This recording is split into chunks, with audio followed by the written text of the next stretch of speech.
Oh, namaste everyone.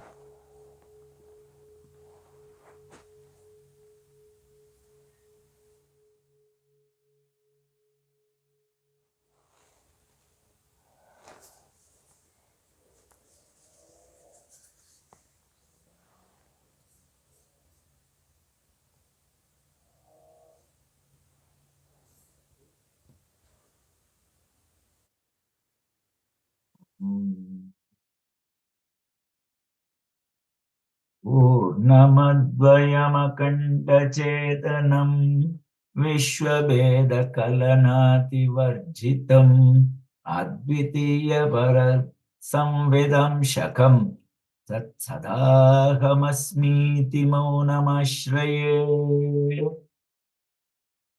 I am always that which is all-pervasive, non-dual, and undivided consciousness, which is devoid of any worldly differences.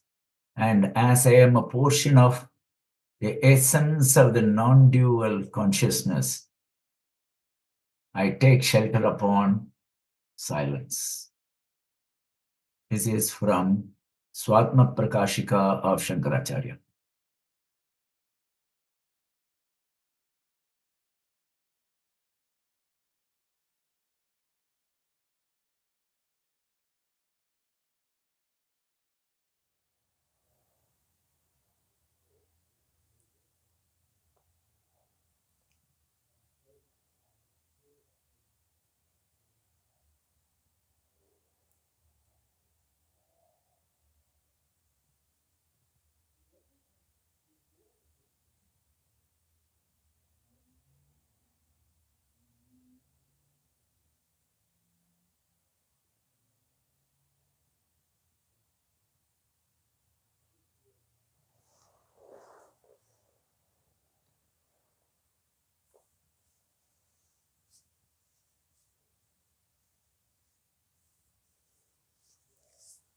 How much there is continuity in these teachings from Shiva to Shankara to Ramana. Dakshinamurti teaching in silence, Shankara talking about shelter in silence.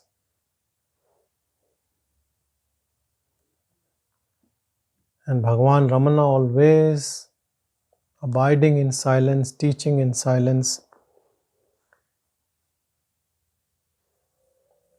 His primary teaching is only silence. Self-inquiry is only for people who don't understand silence.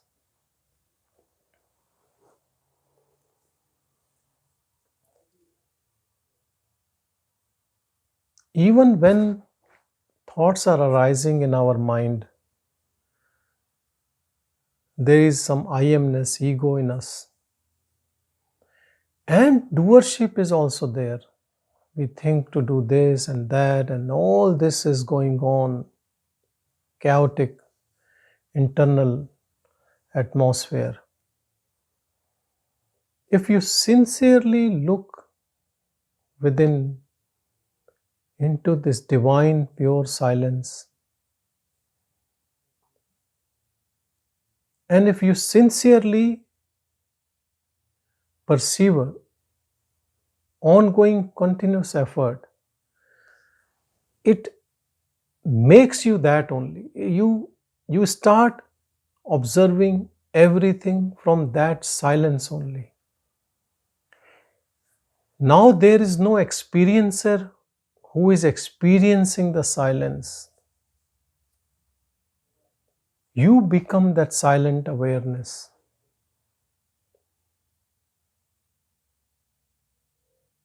When we pay attention to silence, it's like someone else, external agency is paying attention. That external agency, you can call it ego, mind, whatever.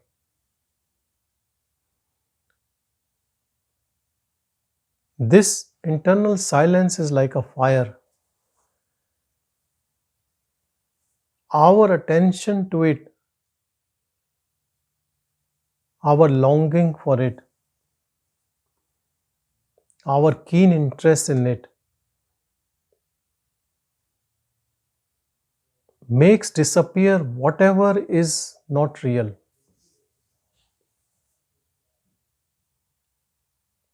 So only silence stays. What will stay if we say there are things in this world, some are real, some unreal? What do you think will stay forever as test of time? Only which is real. So in truth, in this truth of silence, only silence is left. Now, who knows this silence? Only silence knows silence. Then what happened to the one who was practicing, paying attention, doing self-inquiry, doing other things in this world? Family man, sannyasi, businessman, in relationships, the one who wants to change situation, wants to progress. What happens with that?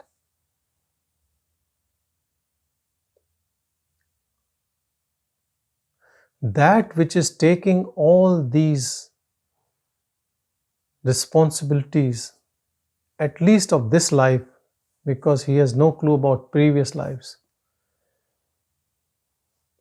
attains to silence, becomes mute, like a mute button. Everything becomes mute. All agendas, all ambitions, all achievements, all stories, all projection of these stories into the future, all relationships, all anxiety, all fear, everything disappears. Disappear forever, not to come back again. Because of your constant sadhana, constant effort, abiding in the purest of pure, this fire of pure silence,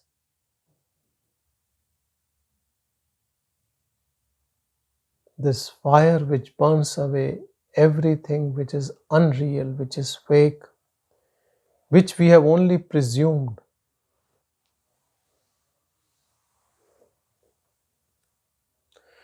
But then this realization occurs, in spite of all that gone, life still continues. In body and without body.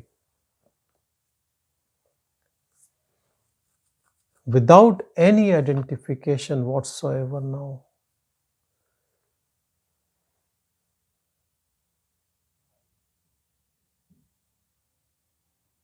Now we have no problem in body's resume, achievements, or whatever it is. It is body's destiny. Body getting praise or body getting insulted. All what is happening to the body. We are bodiless, nameless. We are not doing anything.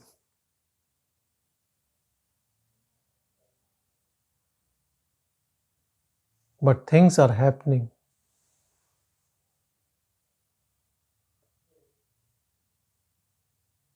Previously, when things were happening, I was thinking I am doing. Because there is doership, we suffer.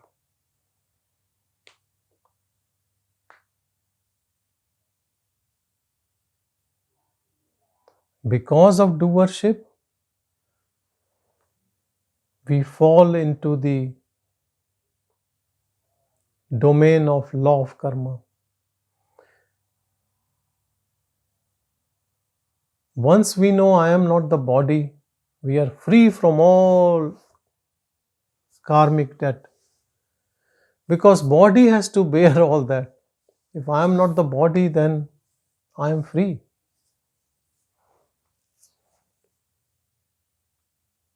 And because I am not the body, I am not creating any karmas of any type, good or bad.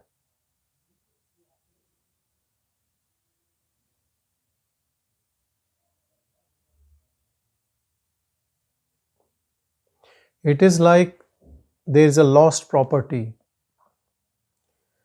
If nobody claims, then whose is this? All this bundle of karmas, their fruits, nobody there to claim.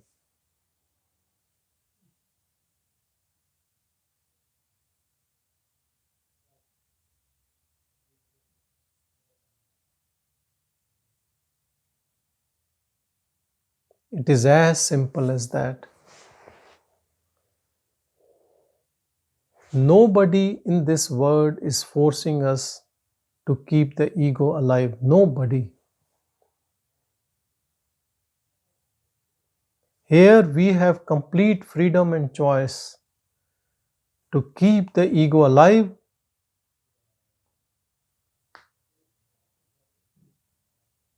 or allow it to disappear.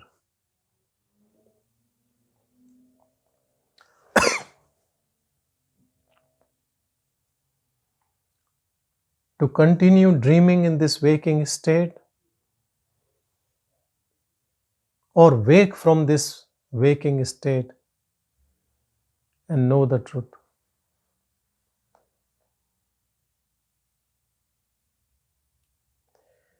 Most of the time when we have a guru, we give away our responsibility to guru that he will do something. He will make us free and we can do all our stupidity. People go on pilgrimage, they do all sort of idiotic things. They go there to visit a new place, make new friends, and then they think that some power will fix everything and I can just keep enjoying in my egoistic nature all the comforts, all these pleasures, and one day someone will hit on my head and I will be awakened. That magic moment will come. It will never come.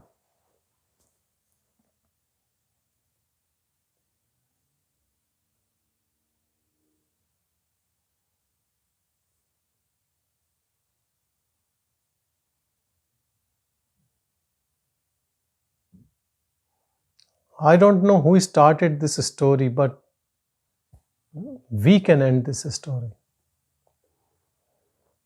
This choice we have.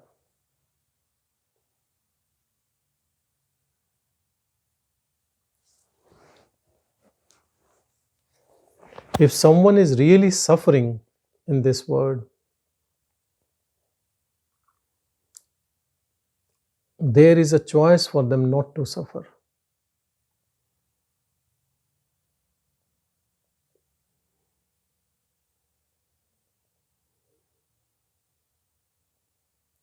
People think suffering is because of the situation around us, because of other people.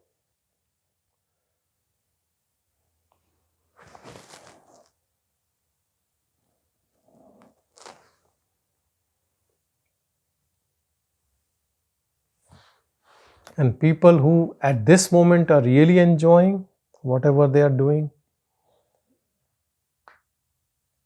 they will continue doing it till they realize one day that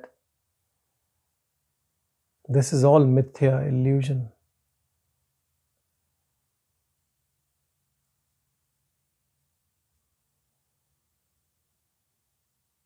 If we are seeker of freedom, then all blame game is on us. If it is getting delayed, it is because of us, not because of there is less grace on us or my life situation is much worse than those sadhus living in caves in Himalayas.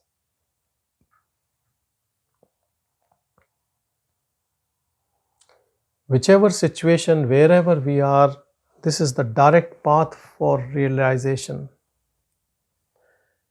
We have been given this type of life because from here it is a shortcut to reach for us, for our mind.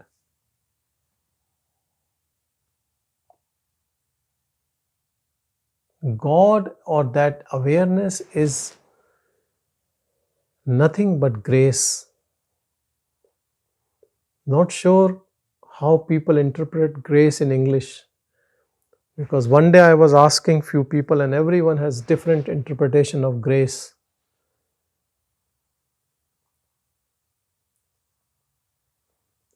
But to me, the correct word or meaning should be kripa. In Hindi, there is a word kripa, which I always think is grace.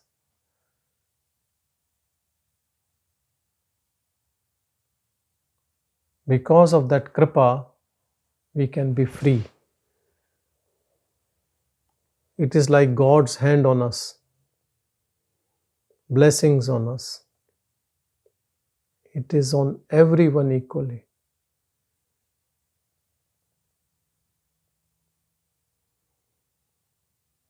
The question is who feels it and who has no feeling about it.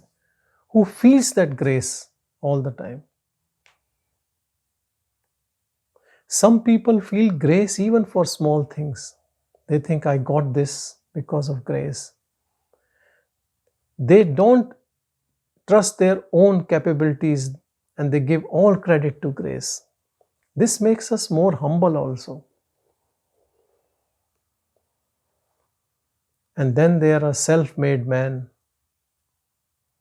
They made themselves without any sperm and ovum, self-made.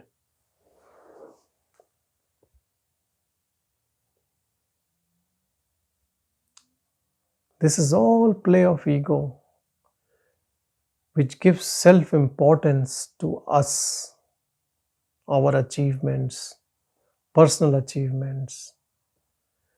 And those same ego, when goes on the path of spirituality for freedom,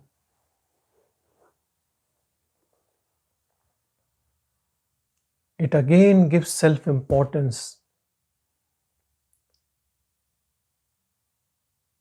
And I have to warn, in Western world, they have taken Advaita in a very crazy form, like a philosophy, and you talk to people and they will be free.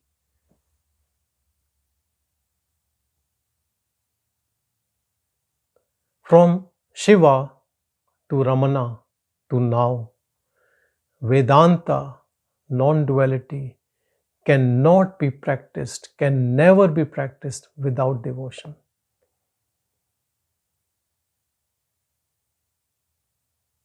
If someone is doing without devotion, those teachers are fooling everyone.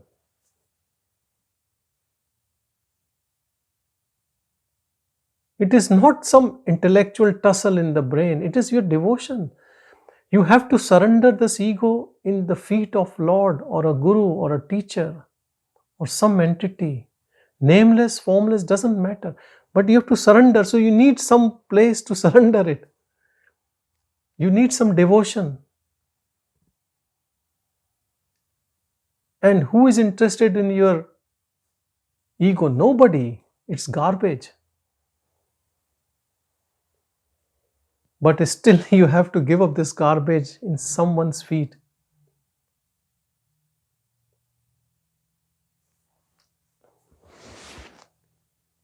People say Bhagavan, how he got cancer, how he had rheumatism, his health got worse and worse. We only gave all our karmas, all our craziness to him. Man is very selfish. They go to the teacher and give their garbage, rather than giving our purity to our teacher. Being pure and go there with that purity. Not thinking that he will move a magic wand and make us pure.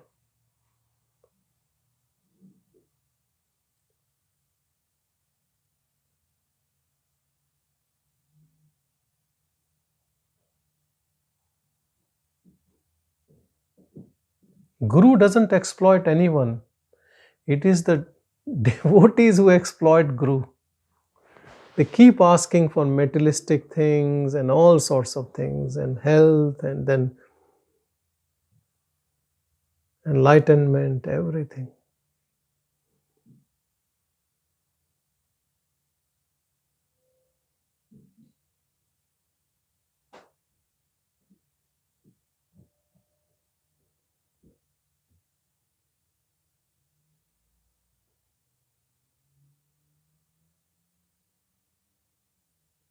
When Bhagavan was suffering with so many ailments, people asked how you got it. He said, "You should tell me who gave you. You are the people who gave me."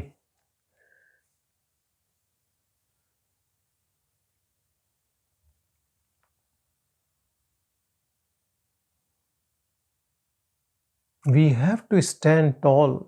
We have to take this effort sincerely, honestly, not in spurts, but continuous effort. See from where we speak, act, think, do, our intentions, all should be pure.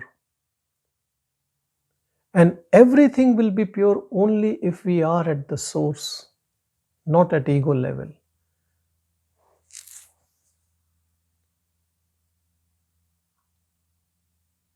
Move in awareness, watch in awareness, act in awareness. All thoughts, whatever comes, bring it to awareness. You will realize no thought stays there in this fire of awareness. They all dissolve. And only thing left is silence. This eternal, perpetual, pure silence all the time. You become devotee of this silence because it is supreme bliss and peace. If you want to call it Shiva, it is Shiva. You want to call Arunachala, Ramana, whatever. You want to call it Annamalai, Murugnar, anyone.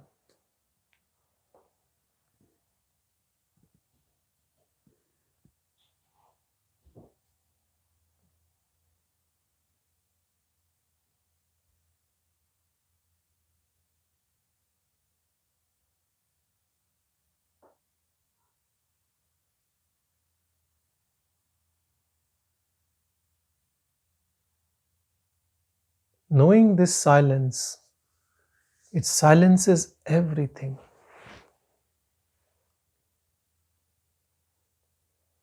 No doubt is left. The doubter disappears.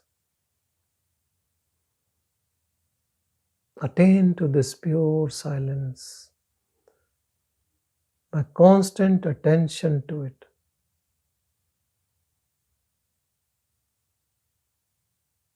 Keep looking within. Whatever the external scene is, appearance is, whatever it is giving in this life or taking away in this life, doesn't matter. You keep your attention there. With love, with devotion, with bhakti. What bhakti does? With devotion, we surrender our ego into the feet of Lord and it disappears. With attention to awareness, we detach ourselves from body-mind complex identity. We detach ourselves from doership and we attain that awareness. The one who is a devotee and practicing to attain awareness, he is burning the candle from both ends. This candle of ego, it will finish very quickly. And we all have emotions, so we all can be devotee. And we all have intellect, and we all can be on path of knowledge by being awareness. These faculties we all have. Some have more of one than other, but we can utilize both.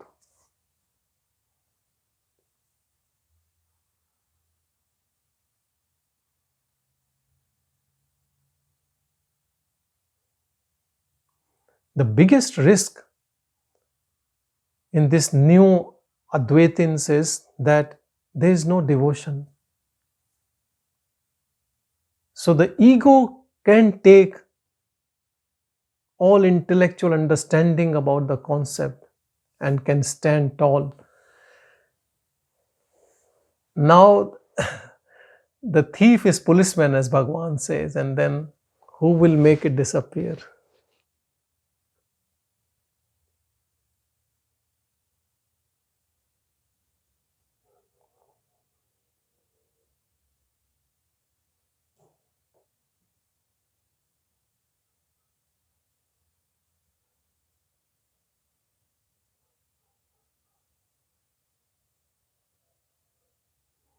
In most of the religions, whatever prayers they do, they bow their head.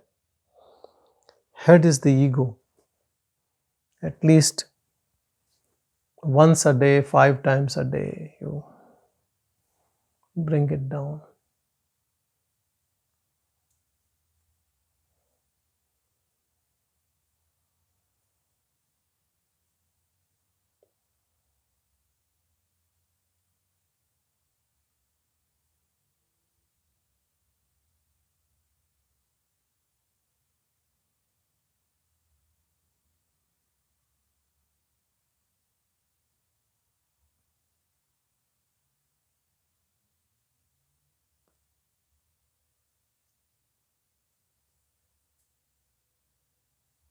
All beings, what we see around us, all have that divine in them.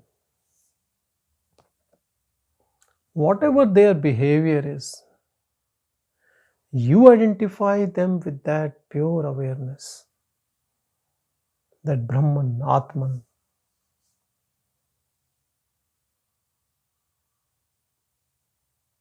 When you start looking there in everyone that, and also in you, then you understand it is only that.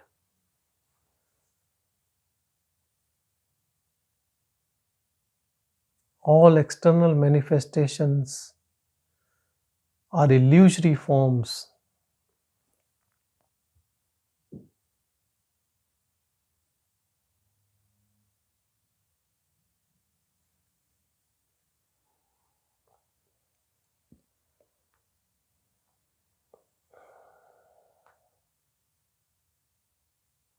Everything which looks so real in this world, deep in awareness, it sometimes melts away. Literally, nothing is left. Because all is creation of your own mind. When the mind merges,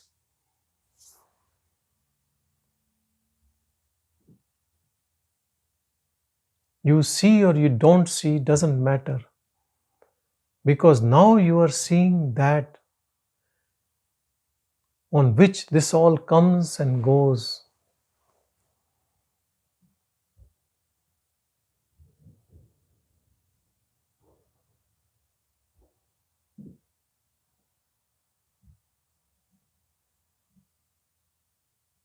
A lot of people die. We hear that someone has died, Where they go? Body becomes dust, and that energy,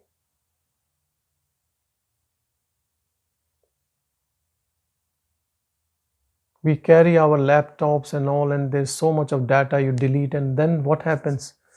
I was other day reading some news and they could retract all the data, deleted stuff from one of the criminals. So nothing gets deleted in a way. It just changes a form. Things appear and they disappear. See life of a person born, struggled, made something, some achievements, and then you get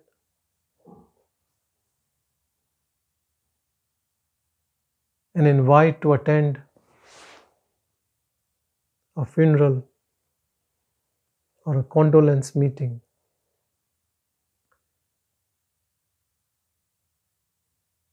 and then you look for that person. Now you can never meet in that form. And still, it doesn't surprise us, and we keep living the way we live, that one day this form will dissolve. It is meant to dissolve. So before it dissolves, we should know who we are, rather than our attachment to this form, which is waiting to disappear any moment.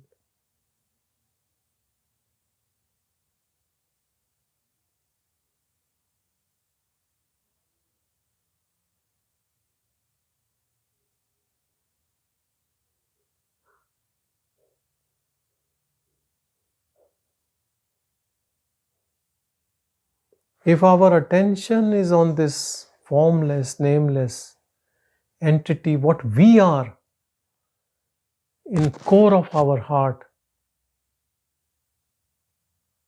all the time,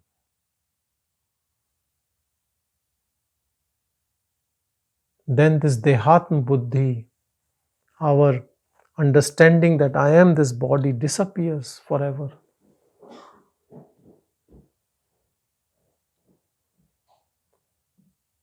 We get firmly established in awareness as awareness.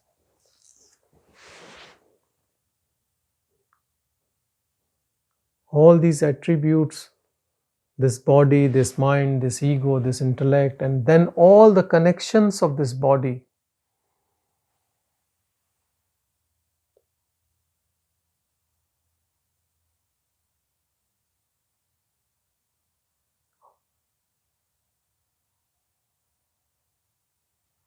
nothing is us. Nothing of this world is us.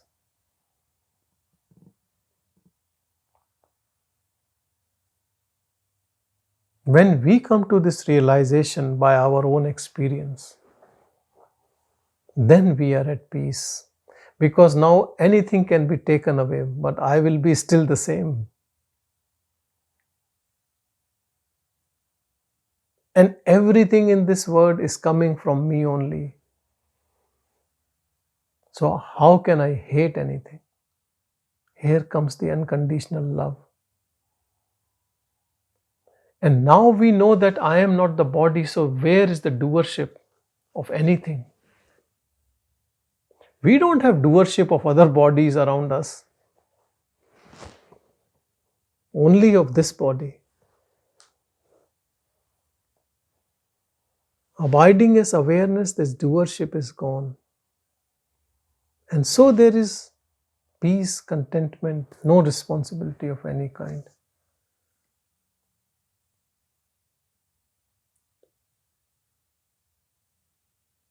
At the same time, we realize that this body is programmed to do some stuff which it is doing.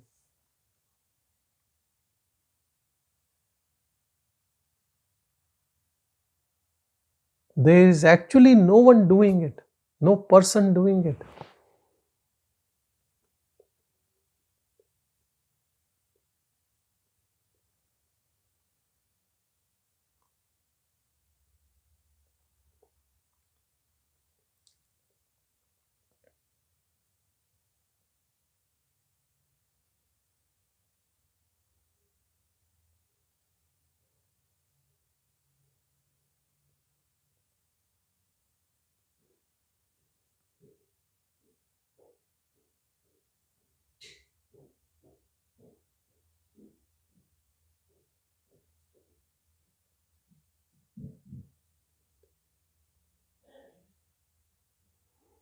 Awareness gives energy to everything.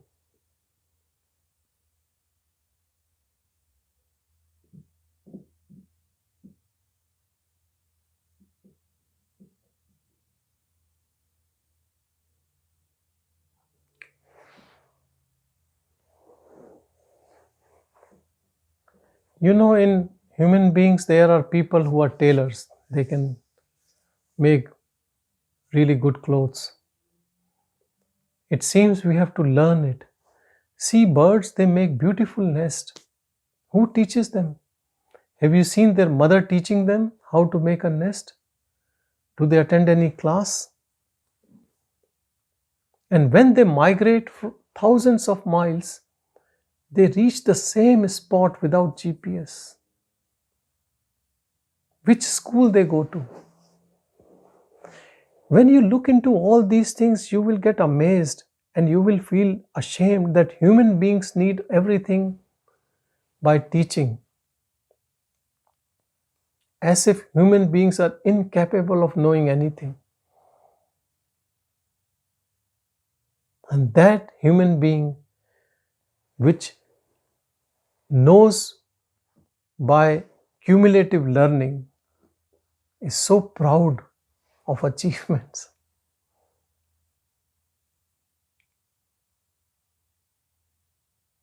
Whatever we become by practice, whether musician, player, whatever.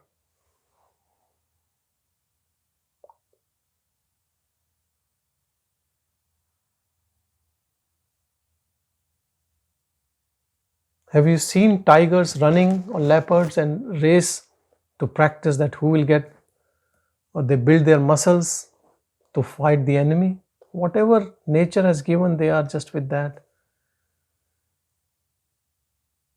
It seems they are much more at ease with the situation than us.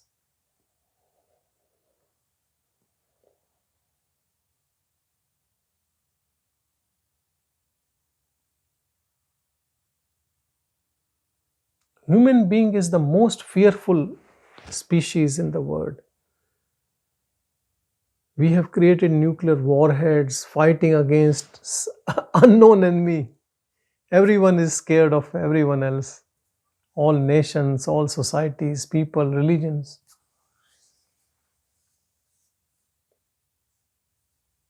And in the nature, everyone is so free.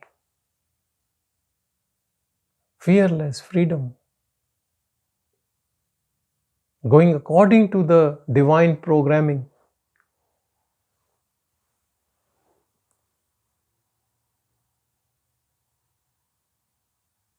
If we start going with the divine programming and give up this individual entity which thinks, I will do, I am doing, I have done, that is moksha, that is liberation.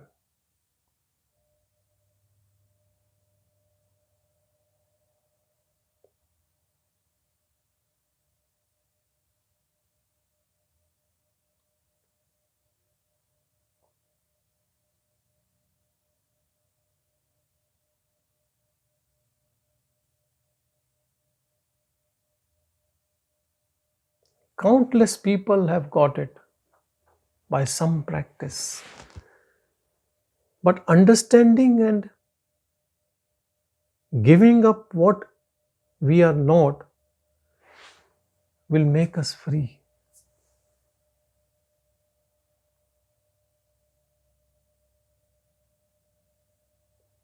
If we have total acceptance in the situation we are in right now, we are free. There is no mind activity left.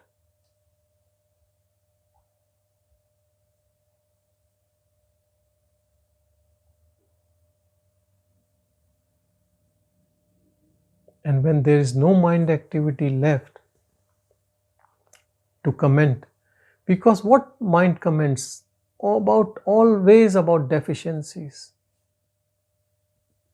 It never sees what we have, it always sees what we don't have.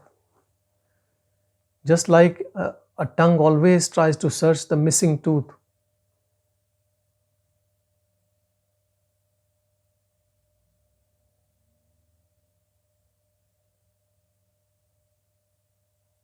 Same is at workplace. The employer always tries to see, oh, this person don't do this, he's not good, but not looking how many good things that person has, which maybe even employer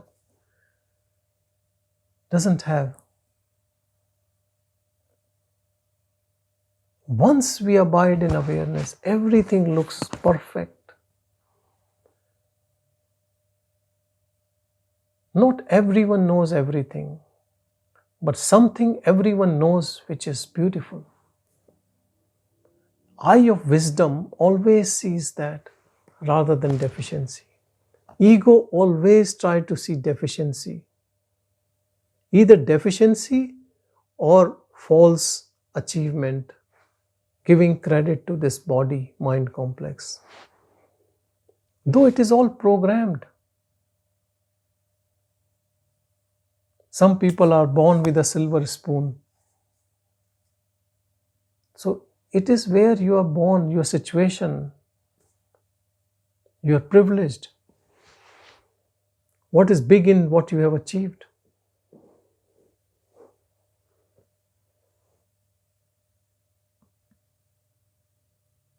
Knowing this truth makes us very humble.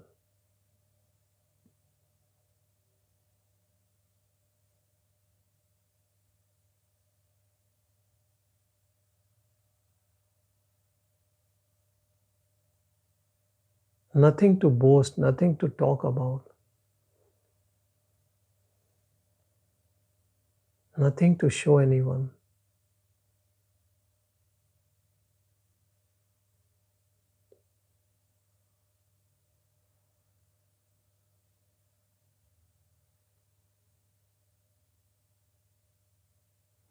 Don't think awareness is like some emptiness and you're looking into that void, or practicing bringing your mind to some no mind state.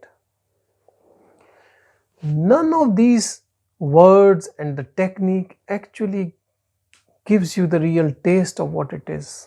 Nobody, because it is like blind teaching a blind. Nothing of this word can explain it, because it is. Who will explain it? A mind will explain? Mind has no clue. Language doesn't know. Language doesn't know silence. But yes, if someone speaks from the silence and uses the mind, even those words are impregnated with silence. And those words can help you to be there.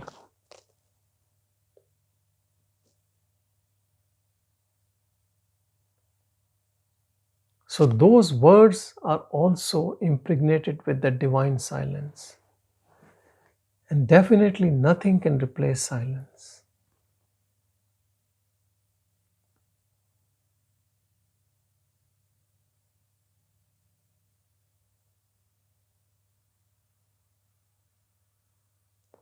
Real guru in all of us is that pure silence. And that real guru is us only. We are our own guru. Merge in this guru. Be one with it. And what is the name of this guru? This guru's name is self. Self means me only. Atman.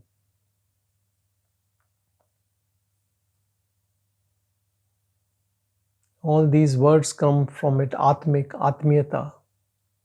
Closeness, so close. Closest of close.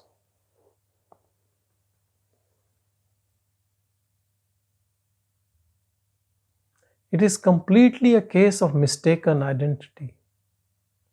We were given a gadget called mind to explore this world and stay in heart. But somehow we have jumped out of it into our projection, into a hologram. It's like a hologram from the mind. Actually, it is. Mind has projected this world and a body, and we think we are this.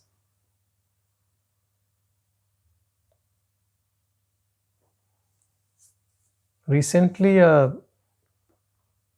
company in Melbourne started this telehealth with hologram.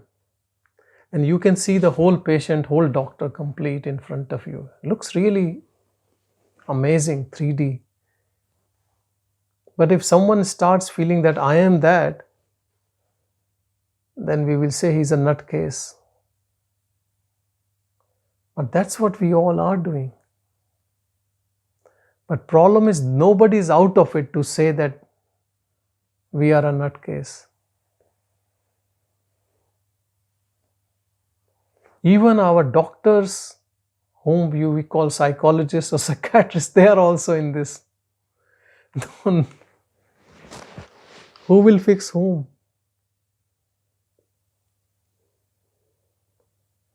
How amazing this whole thing is. Then comes one Ramana who tells us, sitting in a cave,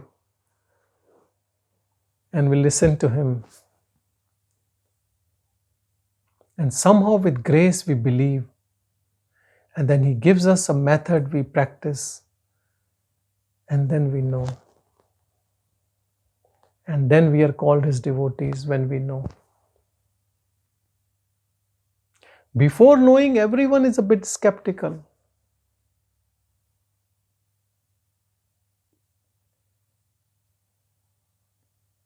If you would have listened to Mujiji, he always says about this, that one day Papaji said something and he told him, and then he said, you have to get rid of your ego, and then he walked away. What walked away means he didn't like whatever was being said to him, and then it came. So until that moment,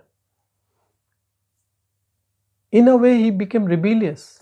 But then when it came to him, then he became a devotee. So devotion becomes very, very strong when you realize what you have gained by grace of Guru. Then you become 100% devotee. If you see all these people, Murugnal, how many songs he wrote, Sadhu Om.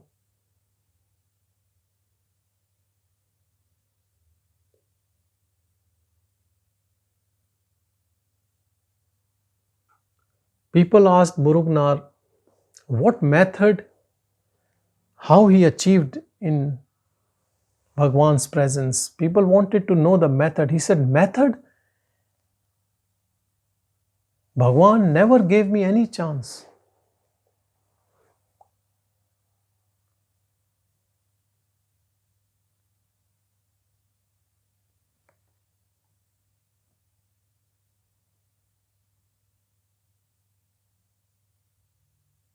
I always feel it is the student, it is the devotee who has everything within and just needs a darshan, a teaching, some mahavakya, just something, some excuse to just abide.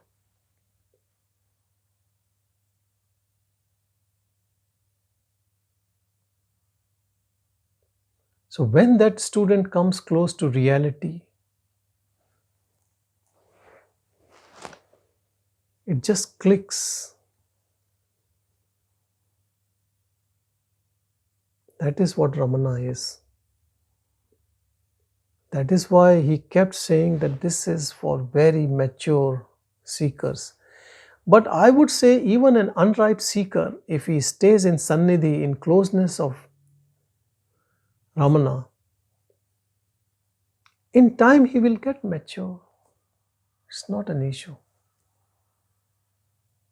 A really mature comes and just gets within a fraction of a second. Others might take few years, which is not a big deal.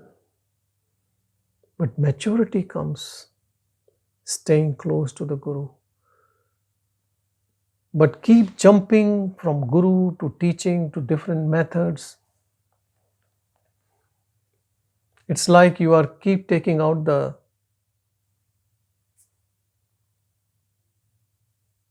small sapling from one place to other. It will grow here better, there better. Finally, it is dead. Or impatience, keep checking how many roots have grown out of it. Once you have given up, you have given up. You have surrendered to that teaching all. You become one with that. With all due respect to all teachings, All teachings are equally powerful. Don't start saying that my teaching, my guru, my method is best. You are keeping the ego alive in that sense.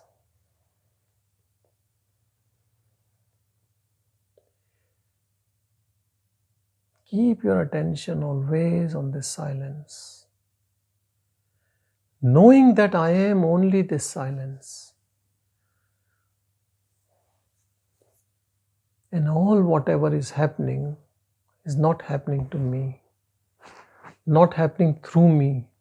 I have no control on anything.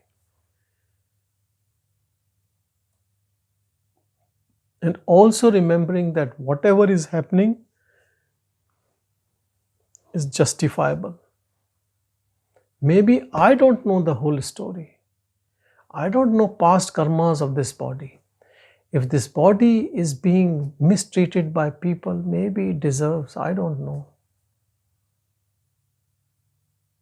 So what will happen is, let's say your body is being mistreated by your friends or family or whatever, and you are in total acceptance. First thing is, they will be surprised and shocked because you are not into any argumentative mode. You are not retorting, you are not saying anything. And the second and more important thing is, you are at peace, staying as a witness. So what happens is, because of this knowing truth, you become peaceful, and that peace radiates, which make everything peaceful.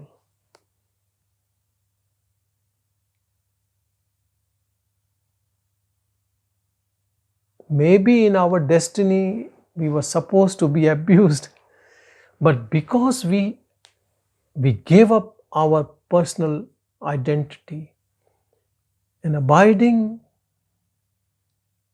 in this silence, all the disturbance also settles. Don't underestimate power of pure silence. It is very powerful.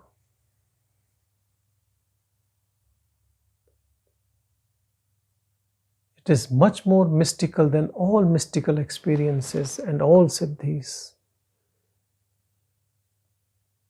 It is that raw potential energy which makes everything manifest. And it is you. You are none other than that. There is no intermediary stage. Either you are a caterpillar or you are a butterfly. You leave ego and you become God, this divine energy. You don't become, you are only that.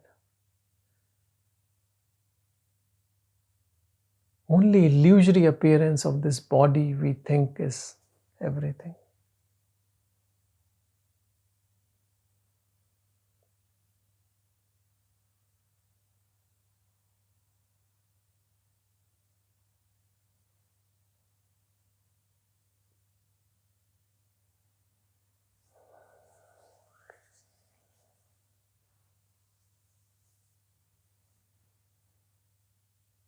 Robert has mentioned that grace is divine intervention. Yeah, this is what it is. Satsang is also divine intervention in our day-to-day routine.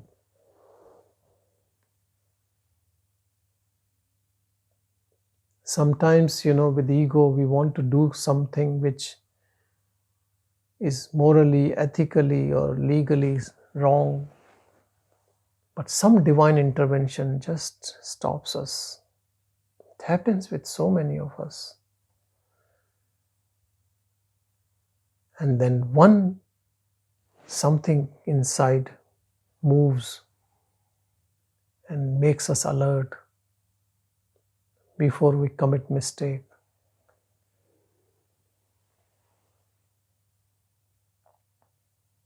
One thing sure, in pure witnessing, because you are a non-doer, you can never make any mistake.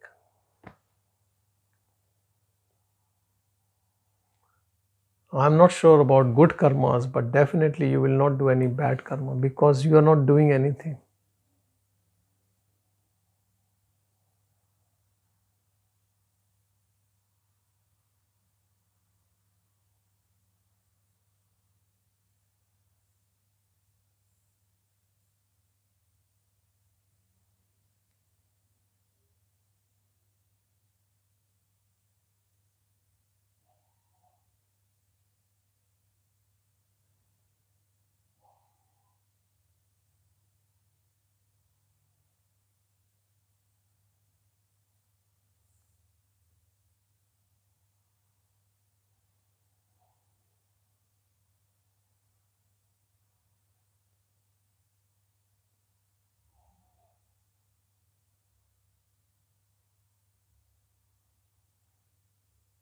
One secret about this silence is that anything which is breaking this silence is useless.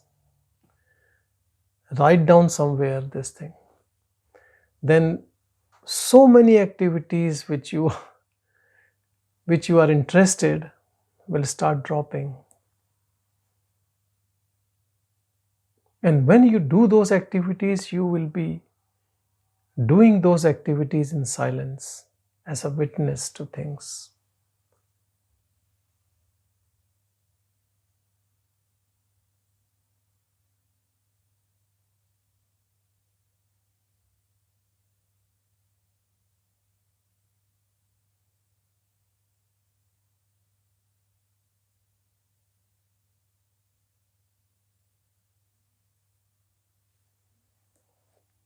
Bhagavan used to say the word mona. Mona means silence.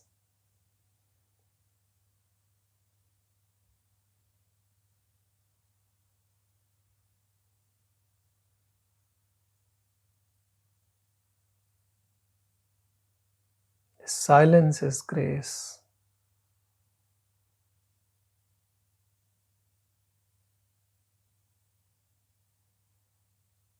All paths to realization takes us to this pure silence.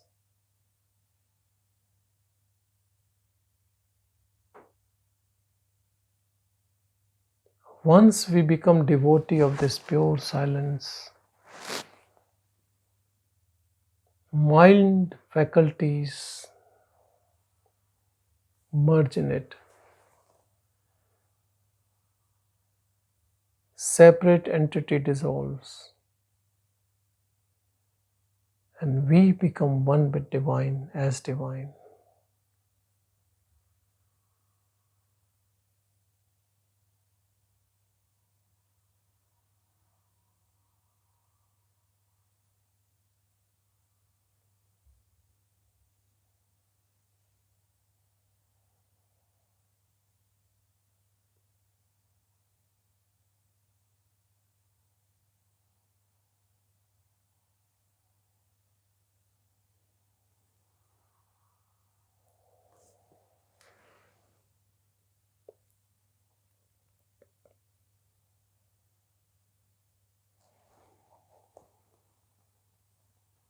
Om Shanti, Shanti, Shanti.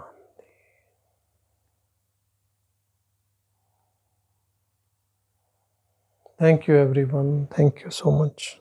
Thank you. It is such a pleasurable thing to see so many beings who are abiding or seeking that pure silence.